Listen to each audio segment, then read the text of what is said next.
Hello friends, welcome to my YouTube channel Lakshya the goal academy. दोस्तों, हम लोग इस वीडियो लेक्चर में करने जा रहे हैं पेडागोजी के क्वेश्चन, जो कि आपका जो केवीएस के एग्जाम होने वाले हैं, पीआरटी, टीजीटी, पीजीटी या वाइस प्रिंसिपल, जितने भी केवीएस के एग्जाम है सभी एग्जाम में काफ़ी महत्वपूर्ण साबित होंगे। तो चलिए हम लोग क्वेश्चन को स्टार्ट करते हैं। और हाँ, जो हमने क्वेश्चन लिया है काफ़ी इंपॉर्टेंट क्वेश्चन है, जो आपका नया सिलेबस उसके अकॉर्डिंग ये सारे क्वेश्चंस हैं। और हाँ, कुछ सिलेबस जो कॉमन है यानी पहले भी थे पेडागोजी के, उन सब को क्वेश्चन जो एग्जाम में कई बार पूछे गए हैं, उन सब क्वेश्चन को भी हमने इसमें शामिल किया है। चलिए स्टार्ट करते हैं। पहला क्वेश्चन आपका कह रहा है कि जब अध्यापक कोई ऐसा कार्य देता है जो छात्रों के वर्तमान क्षमता स्तर से ऊपर का हो, तो यह संभावना होती है कि ऑप्शन ए है आपका, उसे उसी विषय वस्तु को कई बार दोहराना पड़ सकता है। और ऑप्शन बी है आपका, एक संप्रेषण अवरोध पैदा हो सकता है। और ऑप्शन सी है आपका, छात्रों में रुचि और प्रेरणा उत्पन्न हो सकती है। और ऑप्शन डी आपका क्या है, शोर के प्रभाव को न्यूनतम हो सकता है। तो देखिए क्वेश्चन को, देखिए पेडागोजी को करना क्या है, कुछ जो फैक्चुअल क्वेश्चन उसको तो आपको रटना ही पड़ेगा, लेकिन ज़्यादातर जो है आप चीज़ों को दो तीन बार पढ़ के क्वेश्चन को आसानी से जवाब दे सकते हैं। तो इसमें कह रहा है कि जब अध्यापक कोई ऐसा कार्य देता है कि छात्रों को वर्तमान क्षमता के स्तर से ऊपर का हो, यानी जो छात्रों का जो लेवल है उससे क्या ऊपर का हो, तो क्या संभावनाएं बनेगी। ठीक है, तो इस क्वेश्चन को देख के इसमें कह रहा है कि उसे उसी विषय वस्तु को कई बार दोहराना पड़ सकता है। जाहिर सी बात, उसके लिए कोई चीज़ें उस बच्चे के क्षमता से ऊपर की चीज़ होगी तो क्या करेगा, उसको दोहराना पड़ेगा कई बार। यदि मान लीजिए उसके लेवल का होगा तो चीज़ें आसानी से समझ में आ जाएगी कम समय में। इट मीन्स इसका जो करेक्ट जवाब होगा वो क्या होगा, option number A is the right answer. Question second देखते हैं। कह रहा है कि विशेष आवश्यकता वाले बच्चों को पढ़ाने की सबसे बेहतर कार्यनीति निम्नलिखित में से कौन सी है। ऑप्शन ए है आपका, कक्षा में चर्चा करना जिसमें अधिकांश विद्यार्थी शामिल किए गए हों। ऑप्शन बी है आपका, अध्यापक द्वारा प्रदर्शन जिसमें अधिकांश विद्यार्थियों को शामिल किया गया हो। और ऑप्शन सी है आपका, सहकारी अधिगम और सहयोगी विद्यार्थियों द्वारा पढ़ाया जाना। और नेक्स्ट ऑप्शन है आपका डी, शिक्षण के लिए सहाय क्षमता समूह बनाने। देखिए यहाँ पे यानी जो है स्पेशल जो चाइल्ड हैं उनके लिए कहा जा रहा है कि पढ़ाने की सबसे बेहतर कार्यनीति कौन सी होगी। ठीक है, तो देखिए जो विशेष बालक होते हैं, जैसे हम ये कहें कि विशेष बालक की दो कैटेगरी, एक तो होते हैं जो बहुत अच्छे पढ़ने वाले होते हैं। तो इसमें होता क्या है, जब क्लास में बच्चे जो बहुत अच्छे पढ़ने वाले होते हैं या तेज होते हैं पढ़ने में, तो कोई भी आपने प्रश्न दिया वो 2 सेकंड में या कम समय में कर लिया। जो औसत वाले बच्चे हैं उनको करने में टाइम लगता है। जब अच्छे बच्चे जो हैं वो पहले कर लेते हैं, तो करने के बाद वो कुछ न कुछ खुराफात करने लगते हैं। भाई उनका टाइम तो भाई जो आपने दिया क्वेश्चन उन्होंने कर लिया। तो उनके लिए कहा जा रहा है कि ऐसे बच्चों को या तो फिर आप नेक्स्ट क्वेश्चन फिर दे दो, है ना। तो अब उसी क्लास में एक साथ जो है एक बच्चे को दो दो क्वेश्चन, एक क्वेश्चन ये और एक बच्चे को सिर्फ एक ही क्वेश्चन मिला तो थोड़ी सी दिक्कत होती है। तो इस तरीके से ये कहा जा रहा है कि शिक्षण के लिए क्षमता समूह, यानी जो एक लेवल है बच्चों का, उस कैटेगरी में जितने भी लेवल, उनका एक अलग ग्रुप बना लेना चाहिए। जो थोड़ा सा उनसे कम जिनका जो है कह सकते हैं लेवल है, उनको एक अलग ग्रुप बना लेना चाहिए। इस तरीके से आप देखते भी होंगे कि एक सेक्शन बटे होते हैं, section A, section B, section C. उसका उद्देश्य ये होता है कि सेक्शन ए में अच्छे बच्चे आएंगे, है ना, जिनका मेरिट बहुत अच्छी होती है, डिवाइड कर लिया जाता है। उसके बाद उससे कम वाले बी में आएंगे, इससे कम वाले सी में। इससे क्या होता है कि चीज़ों को जो है थोड़ा आसानी होती है अध्यापक को पढ़ाने में। तो इसी की बात किया जा रही है। तो इस क्वेश्चन में देखा जाए तो इसका जो करेक्ट जवाब होगा वो आपका क्या होगा, ऑप्शन नंबर डी हो जाएगा। यानी शिक्षण के लिए क्या होना चाहिए, क्षमता समूह बनाना चाहिए। ठीक है, ये है आपका करेक्ट जवाब इस क्वेश्चन का। चलिए क्वेश्चन नंबर नेक्स्ट लेते हैं। थर्ड थर्ड में कह रहा है कि लोगों का प्रदर्शन का निर्दिष्ट स्तर उत्पन्न करने की अपनी क्षमताओं पर विश्वास करना जो कि उनके जीवन को प्रभावित करने वाली घटनाओं पर प्रभाव डालते हैं, का किस पद द्वारा जाना जाता है। ऑप्शन ए है आपका, स्व संकल्पना। और ऑप्शन बी है आपका, स्व आत्मसम्मान। और ऑप्शन सी है आपका, ऑप्शन सी है आपका स्व योग्यता। और ऑप्शन डी है आपका स्व क्षमता। अब इसमें बताना है कौन सा जो है करेक्ट जवाब होगा। सोचिए और बताने की कोशिश करिए। इस क्वेश्चन का जो राइट आंसर होगा वो होगा ऑप्शन डी होगा। ठीक है, क्यों, क्योंकि देखिए जो स्वयं से अवगत होना एक सचेतन आंतरिक प्रयास है ना, जिसके लिए कोई भी व्यक्ति प्रयास कर सकता है। यानी लोगों का प्रदर्शन निर्दिष्ट स्तर उत्पन्न करने की अपनी क्षमताओं पर विश्वास करना जो कि उनके जीवन को प्रभावित करने वाली घटनाओं पर प्रभाव डालते हैं। ठीक है, इसलिए इसका जो करेक्ट जवाब होगा वो option number D is the right answer. ठीक है, चलिए नेक्स्ट क्वेश्चन की बात करते हैं। क्वेश्चन 4 में कह रहा है कि अंतर्दृष्टि को किस रूप में परिभाषित किया जा सकता है। ऑप्शन ए है आपका, नैसर्गिक प्रवृत्ति से नज़दीकी रूप से संबंधित एक प्रकार की सहज बोध। दूसरा ऑप्शन बी है आपका किसी समस्या के समाधान हेतु वैज्ञानिक प्रणाली को व्यवस्थित रूप से लागू करना। और ऑप्शन सी है अनुभव का अकस्मात पुनर्गठन करना। और ऑप्शन जो है डी है आपका रचनात्मकता में शामिल एक प्रकार की उत्प्रेरणा।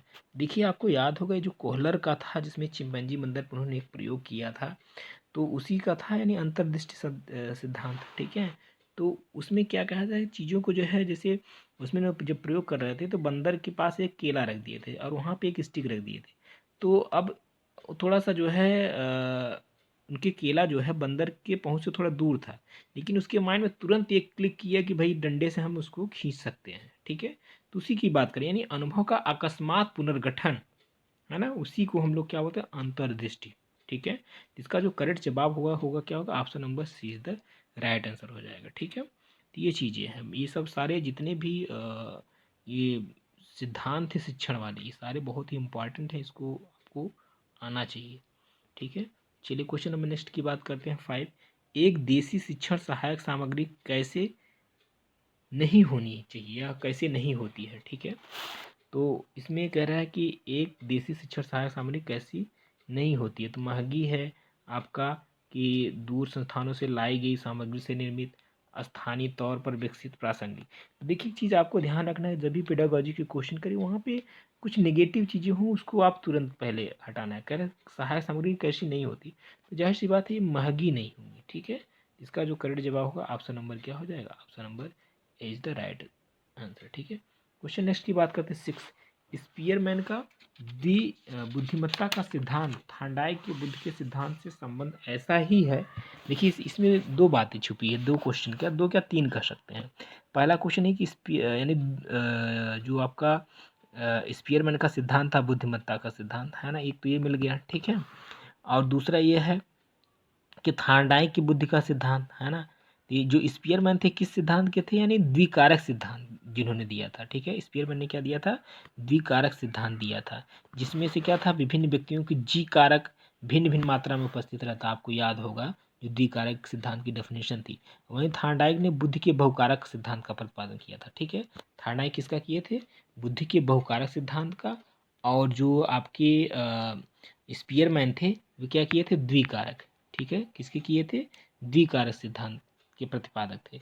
तो अब इस तरीके से देखा जाए तो इसमें कह रहा है कि स्पीयरमैन का बुद्धिमत्ता का सिद्धांत थांडाई के बुद्ध के सिद्धांत से संबंध ऐसा ही है जैसे, तो इसका जो करेक्ट जो गुणवत्ता का जैसे गुणवत्ता का मात्रा से है। ठीक है, क्या है गुणवत्ता का मात्रा से, यानी ऑप्शन नंबर ए क्या होगा इस क्वेश्चन का एकदम बिल्कुल करेक्ट जवाब हो जाएगा। ठीक है, क्वेश्चन नंबर नेक्स्ट लेते हैं हम लोग 7।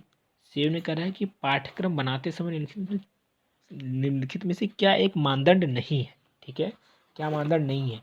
पहला है आपका जो है कर इसमें कर अभिभावकों का शैक्षणिक स्तर, पिछली परीक्षा में शिक्षार्थियों का प्रदर्शन। ऑप्शन सी है आपका शिक्षार्थियों की क्षमता शिक्षार्थियों का आकांक्षाएं।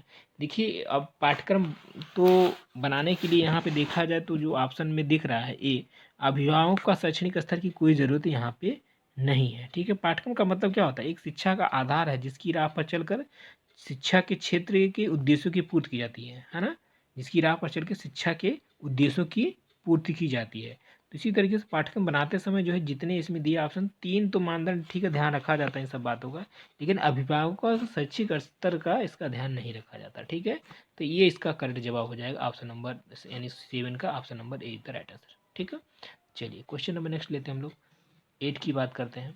8 में क्या कर रहा है प्रभाव के नियम का अर्थ। ठीक है, प्रभाव के नियम का अर्थ है ऑप्शन ए है आपका अनुक्रिया का सीखना या न सीखना उसके द्वारा प्रदत्त संतुष्टि पर निर्भर करता है। ऑप्शन बी का सही अनुक्रिया के लिए बाहरी पुरस्कार दिया जाए, और ऑप्शन सी है आपका अधिगम के लिए शिक्षार्थी के पास प्रेरणा और स्पष्ट रूप से पहचाना गया लक्ष्य हो, और ऑप्शन डी है आपका गलत अनुक्रिया के लिए बाहदंड दिया जाए। इसका जो करेक्ट जवाब होगा प्रभाव का नियम का मतलब होता है अनुक्रिया का सीखना या न सीखना उसके द्वारा प्रदत्त संतुष्टि पर निर्भर करता है। तो याद होगा आपका जो प्रभाव का नियम ये था कि भाई कोई भी इंसान उस कार्य को ज़्यादा करना चाहता जिसको उसको उसको करने से संतुष्टि मिलती थी, है ना, उस कार्य को ज़्यादा करना चाहेगा। तो इसलिए यही इसका जो है करेक्ट ऑप्शन जो हो जाएगा कौन सा ऑप्शन ये होगा कि अनुक्रिया का सीखना या न सीखना उसके द्वारा प्रदत्त संतुष्टि पर निर्भर करता है। ठीक है, चलिए क्वेश्चन नंबर नेक्स्ट लेते हैं हम लोग। नेक्स्ट में क्या कह रहा है कि सूचना और संचार प्रौद्योगिकी आईसीटी का भारतीय, आईसीटी से क्वेश्चन हमेशा आपको मिलेंगे, ये क्या दो क्वेश्चन, ठीक है। आईसीटी का भारतीय ग्रामीण विद्यालय में अधिक उपयोग नहीं हो सका है, क्योंकि ऑप्शन ए है आपका, ग्रामीण क्षेत्रों में अधिकांश में बिजली नहीं होती, ग्रामीण जनसंख्या को आईसीटी के प्रति अधिक सकारात्मक सोच नहीं होती है। ऑप्शन सी है आपका, आईसीटी काफ़ी खर्चीली है। ऑप्शन डी है जो है आपका, आईसीटी में जटिल शब्दावली का प्रयोग किया गया है। तो जाहिर सी बात है, यहाँ पे देखा जाए तो गांव में क्या है कि जो सूचना प्रौद्योगिकी का जो वह तकनीक जिसके द्वारा हम क्या करते हैं, सूचनाओं की विभिन्न प्रक्रियाओं में वर्तमान तकनीकी का प्रयोग करके सूचनाओं के उपयोग की आवश्यकता को बढ़ा सकते हैं, ठीक है। ये तो आईसीटी का मतलब। लेकिन देखा जाए जो गाँव में था उसमें क्या थोड़ी सी दिक्कत ये आ रही थी कि उसमें बिजली थोड़ी सी प्रॉब्लम थी, ठीक है। बिजली जो है ना होने की वजह से आईसीटी का उपयोग नहीं हो सका, ठीक है। तो इसका जो करेक्ट जवाब हो जाएगा ऑप्शन नंबर ए, ग्रामीण क्षेत्रों में अधिकांश समय बिजली नहीं होती है, ठीक है। चलिए क्वेश्चन नंबर नेक्स्ट देखते हैं हम लोग। क्वेश्चन नंबर नेक्स्ट में कह रहा है, विशेष शिक्षा के लिए प्रशिक्षण कोर्स को किसके द्वारा विनियमित किया जाता है। इंपॉर्टेंट क्वेश्चन, ध्यान रखिएगा। देखिए एक तो बात करते हैं यहाँ पे, ऑप्शन ये है, कह रहा है कि राष्ट्रीय अध्यापक शिक्षा परिषद और राष्ट्रीय शैक्षिक अनुसंधान और प्रशिक्षण परिषद, सामाजिक सुरक्षा मंत्रालय। सामाजिक रक्षा का कोई मतलब नहीं है यहाँ पे। राष्ट्रीय अध्यापक शिक्षा परिषद, ये भी तो कोई यहाँ पे है नहीं, क्योंकि अध्यापक की बात कर रहा है। राष्ट्रीय शैक्षिक अनुसंधान, हाँ ये बनाता है, लेकिन विशेष शिक्षा के लिए नहीं करता, ठीक है। यहाँ पे क्वेश्चन में ध्यान से पढ़िएगा, विशेष शिक्षा के लिए प्रशिक्षण कोर्स को किसके द्वारा विनियमित किया जाता है। तो ज़्यादातर लोग ऑप्शन बी को टिक करेंगे, लेकिन इसका जवाब बी नहीं होगा, बल्कि क्या होगा, इसका जो करेक्ट जवाब होगा ऑप्शन नंबर डी होगा, ठीक है। विशेष शिक्षा के लिए प्रशिक्षण कोर्स को कौन डिजाइन करता है, भारतीय पुनर्वास परिषद करता है, ठीक है। अब इसमें हम थोड़ा सा आपको फैक्ट बता दें, जो भारतीय पुनर्वास परिषद था, इसकी जो स्थापना हुई थी 1986 में, ठीक है, 1986 में। तो यानी यही जो है किसके, विशेष शिक्षा के लिए प्रशिक्षण नीति और कार्यक्रम को क्या करता है, विनियमित करता है, ठीक है। तो विशेष शिक्षा मतलब जैसे विकलांगता का पुनर्वास के क्षेत्र में है ना, या जो जितने भी विशेष शिक्षा वाले हैं उन सभी के लिए क्या करता है, डिजाइन करता है कोर्स, ठीक है। चलिए क्वेश्चन नंबर नेक्स्ट की बात करते हैं। क्वेश्चन नंबर नेक्स्ट देखिए 11, बालकों को अनुशासित करने में बालकों को चाटा मारने और पीटने को उपयुक्त नहीं माना जाता। कठोर दंड के विकल्प के रूप में आप निम्नलिखित तकनीक में से किसकी सिफारिश करेंगे, ठीक है। भाई बच्चों को पीटना नहीं है, जैसा कि मना कर दे शिक्षा का अधिकार अधिनियम 2009 में 2009 की धारा 17(1) के तहत शारीरिक दंड जो है और मानसिक उत्पीड़न पर रोक लगा है, ठीक है। और 17(2) में, धारा 17(2) के तहत दंडनीय अपराध बनता है, ठीक है। इसलिए बच्चों को मारना पीटना नहीं है। अब मारना पीटना भी नहीं तो आप क्या कर सकते हैं, वही चीज़ कहा जा रहा है। कक्षा से बाहर करना, कि जो है विशेषाधिकार वापस लेना, ठीक है। भाई आप मॉनिटर बनाए तो बोल दो कि चलो ठीक है मॉनिटर से आपको हटा देते हैं। ऑप्शन सी है आपका, प्रत्यारोपण मॉडलिंग। तो इसमें से कौन फिर दिया है, ऑप्शन ए में केवल फर्स्ट, केवल सेकेंड, फर्स्ट और थर्ड, और फर्स्ट सेकेंड और थर्ड। तो इसमें देखा जाए फर्स्ट कक्षा से बाहर किया जा सकता है, कोई दिक्कत नहीं है, ठीक है। विशेषाधिकार वापस लेना ये भी हो सकता है। मॉडलिंग का तो यहाँ पे कोई रोल नहीं है ना। मॉडलिंग के नहीं, अच्छा प्रतिरूपण है, ठीक है। मॉडलिंग के भी तो हो सकता है, क्यों नहीं, ठीक है। तो इसमें तीसरा, पहला दूसरा, पहला दूसरा तीसरा, इसका जो करेक्ट जवाब होगा ऑप्शन नंबर डी होगा, ठीक है। तो यानी तीनों आप चीज़ें कर सकते हैं, ठीक है। चलिए क्वेश्चन नंबर नेक्स्ट लेते हैं हम लोग। 12 कह रहा है कि निःशक्त व्यक्ति अधिनियम 1995 के अनुसार निःशक्त व्यक्ति वह है जो किसी निःशक्तता से कम प्रतिशत से पीड़ित हो, जिसे किसी चिकित्सा प्रभारी द्वारा अभिज्ञात किया गया हो। अच्छा क्वेश्चन है। इसका जो करेक्ट जवाब देखिए, जो निःशक्त व्यक्ति अधिनियम था 1995 के अनुसार, उसमें जो है किसी निःशक्तता व्यक्ति को कम से कम 40% पीड़ित हो, कितना हो, 40% पीड़ित होना चाहिए, ठीक है। इसका जो करेक्ट जवाब होगा option number A is the right answer, ठीक है। चलिए क्वेश्चन नेक्स्ट देखिए, समावेशन में सबसे बड़ी बाधा कौन सी होती है। ठीक है, देखिए समावेशन का मतलब क्या है। समावेशन वह प्रक्रिया है जिसमें प्रतिभाशाली बच्चों को उनकी शिक्षा के लिए उन्हें समान शिक्षा कक्ष उपलब्ध कराती है। क्या करती है, समान शिक्षा कक्ष उपलब्ध कराती है, जिसमें से प्रत्येक विद्यालय को दैहिक संवेगात्मक सीखने की आवश्यकता को पूरा करने के लिए संसाधनों का क्या करता है, विकास करना होता है, ठीक है। तो समावेशन में से जो सबसे बड़ी बाधा आती है वो क्या होती है, सामाजिक अवरोध होते हैं। क्योंकि क्योंकि पुराने दृष्टिकोण मुश्किल से खत्म होते हैं, ठीक है। इसलिए अभी भी विकलांग छात्रों को सीखने के मुद्दों के साथ साथ अल्पसंख्यक संस्कृतियों के छात्रों को आवास का विरोध करते हैं। इट मीन्स इसका जो करेक्ट जवाब होगा ऑप्शन नंबर क्या हो जाएगा, सामाजिक अवरोध हो जाएगा, यानी option number is the right answer. चलिए नेक्स्ट क्वेश्चन लेते हैं, क्योंकि देखिए बहुत ज़्यादा इसमें हम लोग इसको एक्सप्लेन कम करेंगे, क्योंकि रीजन क्या है, वीडियो आपका लंबा होगा और जिस समय समय है क्योंकि रीजन का है, बस क्वेश्चन को देखते चलिए और उसके ऑप्शन को आप सॉल्व करते चलिए। ये जो टाइम है बहुत ज़्यादा डिटेल में पढ़ने का समय नहीं है, ठीक है। और ये जो क्वेश्चन है आपके सामने जा रहा है, आप क्वेश्चन को देख के आप रियलाइज़ कर सकते हैं कि क्वेश्चन आपके एग्जाम की पॉइंट ऑफ व्यू से कितना महत्वपूर्ण है, ठीक है। तो ठीक है, इसी बात पर आप चीज़ों को शेयर भी करिए और चैनल को जरूर सब्सक्राइब करिए। चलिए क्वेश्चन नंबर 14 को देखिए, प्रभावी संप्रेषण को प्रोत्साहित करने के लिए सर्वाधिक महत्वपूर्ण कौशल कौन सी है, ठीक है। पहला जोखिम उठाना, दूसरा जो है बी ऑप्शन तुरंत जवाब देना, सी सक्रिय होकर सुनना और ऑप्शन डी है गैर सांकेत शब्द। यानी प्रभावी संप्रेषण को प्रोत्साहित करने के लिए सर्वाधिक महत्वपूर्ण कौशल, तो जाहिर सी बात है कि भाई किसी भी संप्रेषण को जो है प्रोत्साहित करने के लिए जो सबसे महत्वपूर्ण कौशल है वो क्या है, किसी चीज़ को ध्यान से सुनना, ठीक है। प्रभावी संचार क्या है, एक प्रक्रिया जिसमें व्यक्तियों, समूहों तथा संगठनों के बीच सूचना को सूचित करना होता है, ठीक है। तो इसमें यानी ध्यान ये रखना है, यानी इस क्वेश्चन का जो मेन आंसर होगा इसमें क्या होगा, सक्रिय होकर सुनना, ठीक है। Option number C is the right answer. चलिए नेक्स्ट क्वेश्चन लेते हैं, आईईडीसी निःशक्त को लिए समेकित शिक्षा सर्वप्रथम कब आरंभ की गई। अब ये सब फैक्चुअल क्वेश्चन है। तो देखा जाए जो विकलांग बच्चों की एकीकृत यानी समेकित शिक्षा की योजना जब स्टार्ट हुई थी, सर्वप्रथम कब स्टार्ट हुई थी, सर्वप्रथम स्टार्ट हुई थी जो है आपकी 1974 में। कब स्टार्ट हुई थी, 1974 में, ठीक है। तो लेकिन भारत में एकीकृत शिक्षा कार्यक्रम 1987 से शुरू किया गया था, ठीक है। एकीकृत शिक्षा कार्यक्रम कब से शुरू किया गया था, 1987 में। वही 1986 में जो है आपका न्यू शिक्षा यानी जो पॉलिसी आई थी पहली, उसके बाद से शुरू किया गया था। लेकिन यहाँ पे देखा जाए तो क्वेश्चन में दिया है 1970 के दशक, तो 1974 की यानी ये बात है ना, स्टार्ट किया गया था इस योजना को 1974, तो दशक की बात यानी 1970 इसका जो है करेक्ट जवाब हो जाएगा। Option number B is the right answer, ठीक है।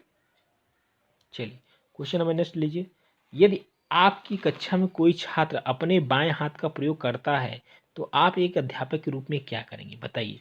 बहुत अच्छा क्वेश्चन है। उसे बाएं हाथ प्रयोग करने में प्रोत्साहित करेंगे, हतोत्साहित करेंगे, उस पर ध्यान नहीं देंगे, चिकित्सीय सहायता लेंगे, उसे अपनी प्राथमिकता के अनुसार हाथ का प्रयोग करने की अनुमति देंगे। देखिए बहुत अच्छा क्वेश्चन है इसमें।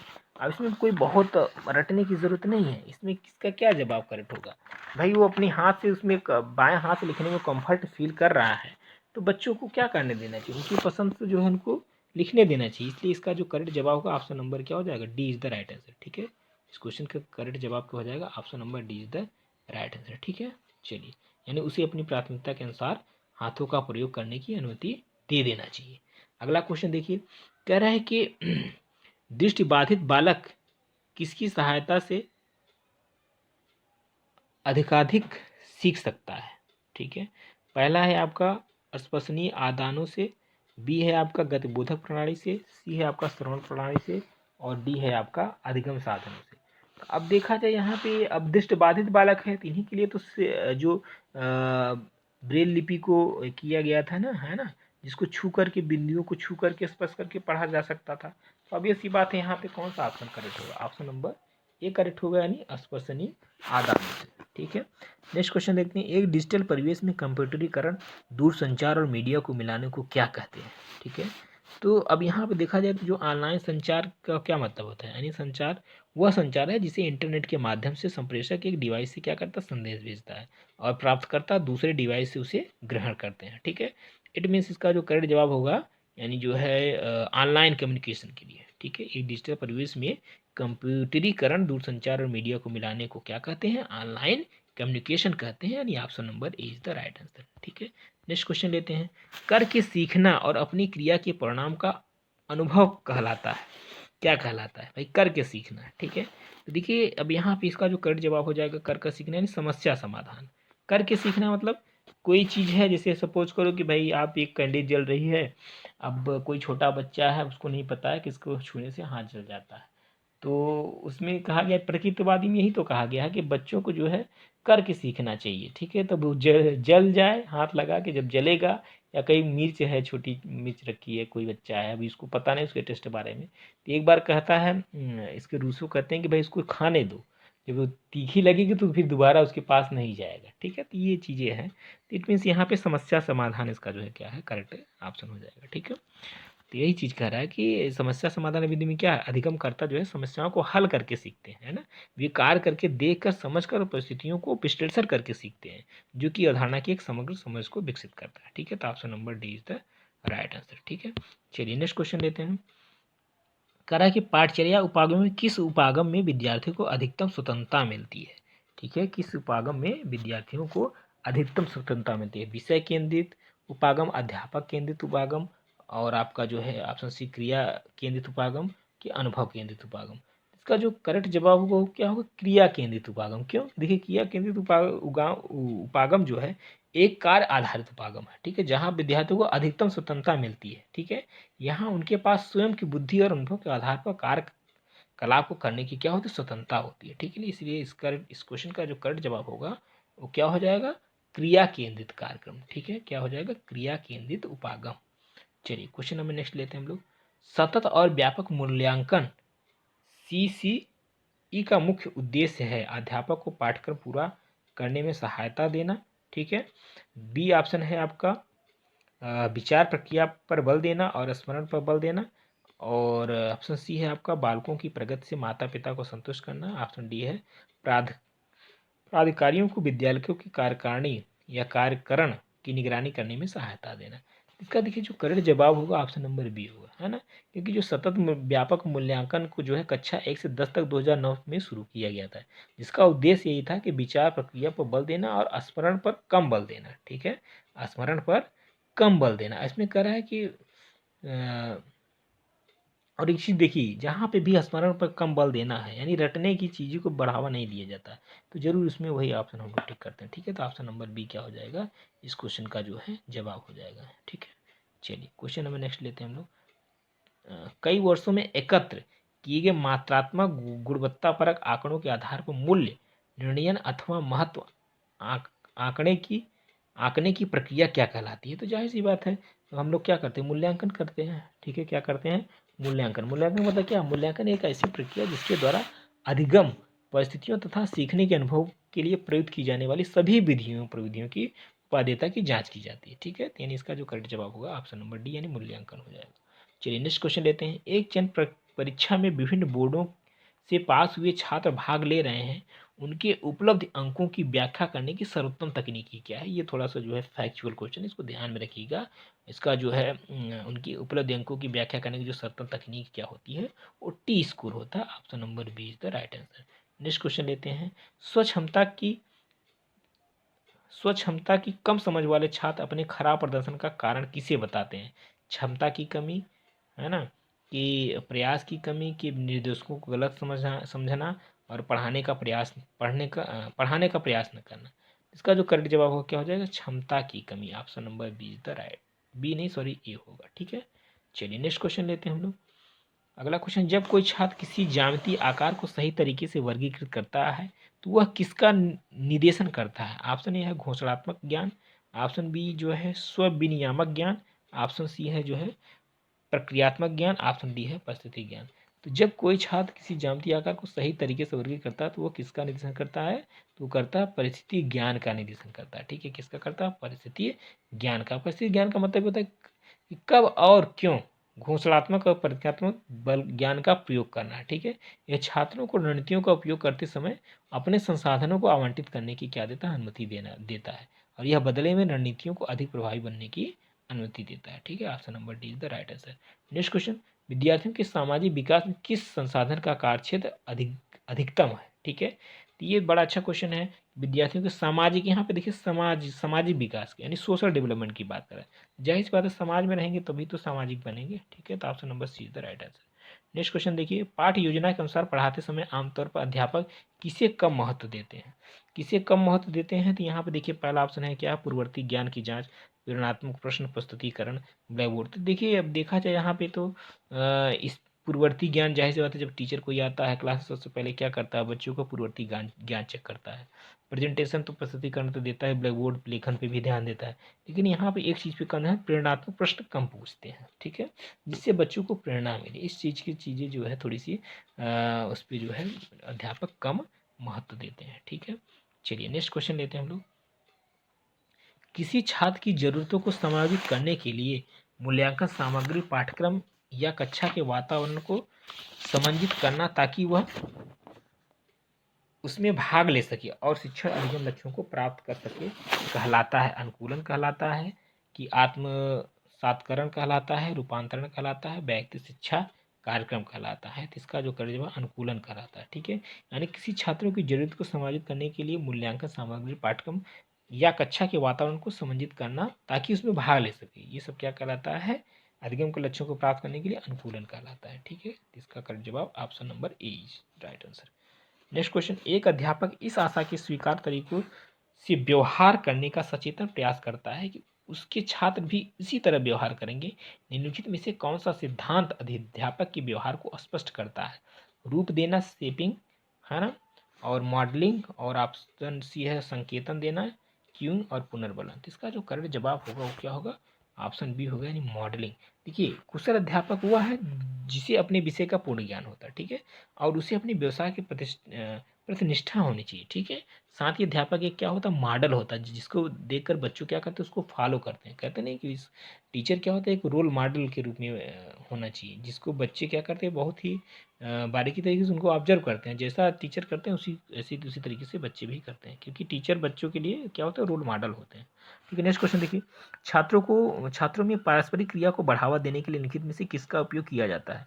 भाषा संबंधी क्षेत्र, नाटक, वाद विवाद और संगीत। अब इसमें कह रहा पारस्परिक क्रिया को बढ़ावा देने के लिए, जाहिर बात है पारस्परिक क्रिया को बढ़ाने का सबसे बेहतर क्या होगा तरीका? वाद विवाद। ठीक है, वाद विवाद मतलब प्रतियोगिता इसी तरीके कराई जाती है, वाद विवाद प्रतियोगिता। ठीक है, चलिए क्वेश्चन नंबर नेक्स्ट 34 देखिए, शिक्षण की एक इकाई में होगा केवल एक अध्याय, केवल एक संकल्पना अनेक अध्याय, केवल एक संकल्पनात्मक एक अध्याय। देखिए, शिक्षण की एक इकाई में क्या होता है कि भाई देखा जाए यहाँ पे तो इसमें जो है अनेक अध्याय होंगे। ठीक है, क्या होंगे? अनेक अध्याय होते हैं। भाई एक यूनिट में क्या होते हैं? अनेक चैप्टर्स होते हैं। ठीक है, तो इसका जो करेक्ट जवाब है ऑप्शन नंबर सी। ठीक है, चलिए नेक्स्ट क्वेश्चन लेते हैं। पाठचर्या प्रतिमान देने का श्रेय किसे जाता है? अच्छा क्वेश्चन है। पाठचर्या प्रतिमान देने का श्रेय किसे जाता है? आसबेल को, हिल्डा ताबा, पियाजे, गिलफोर्ड। इसका जो करेक्ट जवाब होगा हिल्डा ताबा। ठीक है, पाठचर्या प्रतिमान जो है देने का श्रेय किसे जाता है? हिल्डा ताबा को। ठीक है, चलिए नेक्स्ट क्वेश्चन लेते हैं। शिक्षा क्षेत्र की सहायता के लिए पहला उपकरण, ये इंपॉर्टेंट क्वेश्चन है, इसको थोड़ा आपको देखना चाहिए। तो इसका जो करेक्ट जवाब क्या है? एजुसेट। ठीक है, एजुसेट का मतलब होता है क्या? Educational satellite. ठीक है, ये पहला सेटेलाइट था शैक्षिक उपग्रह जो भारतीय अंतरिक्ष अनुसंधान संगठन द्वारा सितंबर 2004 में क्या किया? स्थापित किया। ये क्या है? कृत्रिम उपग्रह है। ठीक है, इसका प्रक्षेपण जो है शिक्षण सेवा प्रदान करने के उद्देश्य से किया गया था। ठीक है, ये एक प्रकार का क्या है? शिक्षा क्षेत्र की सेवा के लिए क्या है? पहला उपग्रह, यानी एजुसेट। ठीक है, ध्यान रखना है, इसका ऑप्शन ए करेक्ट होगा। नेक्स्ट क्वेश्चन देखिए, अधिगम की रचनावादी दृष्टि से केंद्रीय विचार है। ऑप्शन ए है आपका, शिक्षार्थी अपने स्वयं का ज्ञान बनाने में सक्रिय रहते हैं, और ऑप्शन बी में दिया है छात्रों का पूर्ण ज्ञान और विश्वास मुख्य आदान है।